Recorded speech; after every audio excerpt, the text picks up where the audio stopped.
नेमकी मराठी शाळा बंद व्हावी की न व्हावी आणि नाही काय नेमका प्रकार चाललाय आपण त्यांच्याकडनं जाणून घेऊया. आदनकर साहेब, नेमका काय प्रकार चालू आहे या ठिकाणी?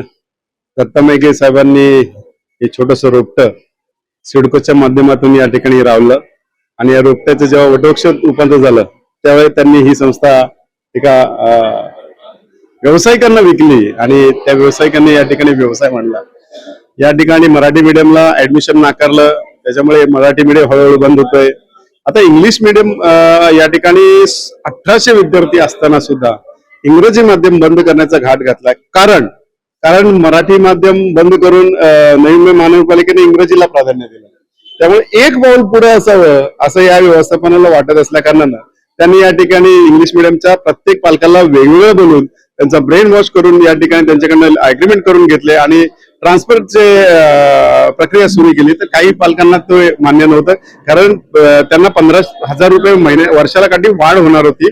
कारण ऍक्टिव्हिटीजच्या नावानं, गणवेशच्या नावानं, शूजच्या नावानं, वह्या पुस्तकांच्या नावानं जी ती फीची तफावत आहे ती आमचे सर्वसामान्य अल्प उत्पन्न वसाहतीतले नागरिक बेअर करू शकत नव्हते. त्यामुळे त्यांनी या ठिकाणी उठाव केला आणि या ठिकाणी आमच्या नगरसेविका हेमांगी सोनवणे, ऐश्वर्या सोनवणे, मी आणि जगदीशजी गवते या ठिकाणी त्या पालकांना पाठिंबा देण्याकरता 3 दिवसापासून 10 दिवसापासून सातत्याने पाठपुरावा करतोय. इथे आम्हाला जबरदस्ती सीपीएससीचा अंडरटेकिंग फॉर्म साईन करून घेतलेली होती. पूर्ण रिझल्टवर त्यांनी आमचा विचार सुद्धा केला नाही, डायरेक्ट सीबीएसई लिहून दिलं. आग्रह करतायत की त्याच्यामध्ये तुम्ही ऍडमिशन घ्या, ट्रान्सफर करतोय, कमी फीज मध्ये आम्हाला ऑफर करतायत. तो 5-5 ने 15-15 हजाराचा आम्हाला फरक पडतो असं आम्हाला शाळा प्रशासनाकडून कळलं. पण एकंदर तक्रारीमधून असं दिसून आलं की पालकांची याला बऱ्याच जणांची नाराजी दिसून आली. हा एक मुद्दा होता.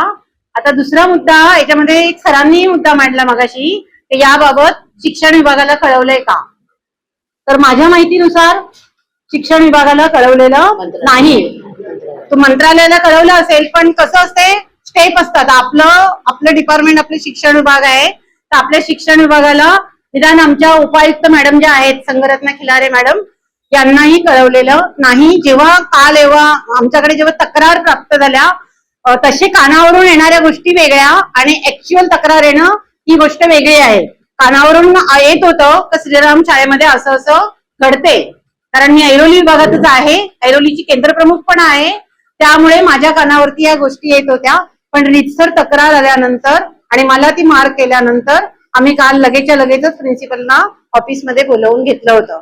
आज इथे ते विषय सगळे मांडलेले की स्टेट बोर्ड टू सीबीएसई आम्हाला ट्रान्सफर केलेले होते. आमचा मुद्दा तोच होता की आम्हाला प्रत्येक पालकांना स्टेट बोर्ड हवी होती.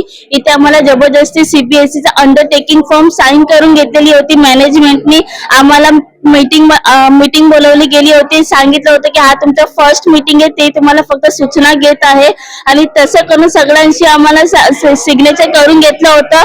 अंडरटेकिंग फॉर्म पण जबरदस्ती 2 पालकांची साईन हवी होती, पण आम्हाला एकच पालकांची साईन करून आम्हाला मोकळं केलं. आम्हाला सांगितलं आजच्या आजच तुम्ही अंडरटेकिंग फॉर्म भरा. अटेंडन्स मीटिंग आम्ही सिग्नेचर साईन केलेली होती आणि त्या लोकांनी असं डिमांड केलं की नाही प्रत्येक पालक ऍग्री आहे सीबीएसई ट्रान्सफर करायला. माझा मुलगा श्रीराम स्कूल मध्ये शिकतोय स्टेट बोर्ड मध्ये. तर आम्हाला फायनल एक्झाम मध्ये सांगण्यात आलं की स्टेट बोर्ड मधून जर कुठल्या पॅरेंट्सला सीबीएसई मध्ये जायचं असेल तर त्यांनी ना हरकती फॉर्म भरा.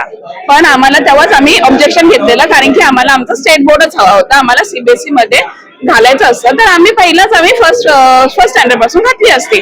तर शाळेने आता जेव्हा रिझल्ट लागला तेव्हा पूर्ण रिझल्टवर त्यांनी आमचा विचार सुद्धा केला नाही, डायरेक्ट सीबीएसई लिहून दिलं. नितीश साळोखे, माझा मुलगा इयत्तेत 2री मध्ये इथे श्रीराम स्कूल मध्ये शिकत आहे. आम्ही मराठी शाळा म्हणून या नावाखातीर या शाळेमध्ये ऍडमिशन घेतलं, पण इथे आल्यावरती आम्हाला वेगळंच चित्र दिसतंय की इकडे सगळ्यांना स्टेट बोर्ड जे आपलं महाराष्ट्राचं पहिल्यापासूनच बोर्ड आहे, मराठी लोकांसाठी जे बोर्ड निर्माण केले ते मागे टाकून ते नवीन आता दिल्ली बोर्ड, सीबीएसई बोर्ड ह्याच्यामध्ये आम्हाला आग्रह करतायत की त्याच्यामध्ये तुम्ही ऍडमिशन घ्या, ट्रान्सफर करतोय, कमी फीज मध्ये आम्हाला ऑफर करतायत. हा नमस्कार, माझं नाव पूनम कांबळे आहे.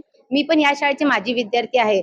की आम्हाला 10-15 दिवसात जेव्हा मुलांची फायनल एक्झाम होती तेव्हा मुलांना जबरदस्तीने फॉर्म देण्यात आले की तुम्ही या तुम्हाला सीबीएसई जायचं आहे म्हणून. मुलांची मानसिक स्थिती नसतानाही मुलांना परीक्षेच्या काळामध्ये फॉर्म देण्यात आला आणि मुलांना एक तर मानसिक ताण की आमची परीक्षा चालू आहे आणि त्यामध्ये त्यांना अंडरटेकिंग फॉर्म देण्यात आला. पण आम्ही हा फॉर्म घेतला नाहीये, कारण आमचं पहिल्यापासून मत आहे की आम्हाला स्टेट बोर्डलाच प्राधान्य द्यायचं आहे.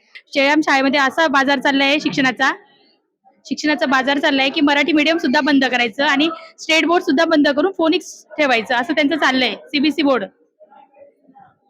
बोर्ड चालू ठेवायचं असं त्यांचा प्रकार आहे. पण आम्हाला सीबीएसई बोर्ड नकोय, मराठी मीडियम सुद्धा चालू पाहिजे. आपली मातृभाषा आहे मराठी, ती आलीच पाहिजे सगळ्यांना आणि इंग्लिश मीडियम ही स्टेट बोर्ड मध्ये चालूच पाहिजे. आज सकाळी पालक श्रीराम विद्यालयाचे स्टेट बोर्डातून विद्यार्थ्यांना आपण सीबीएसई मध्ये स्वेच्छेने त्यांच्या पालकांच्या स्वेच्छेने पाठवतो, यासाठी पालकांच्या अर्जानुसार आपण पाठवणार होतं असं एक प्रयोजन होतं.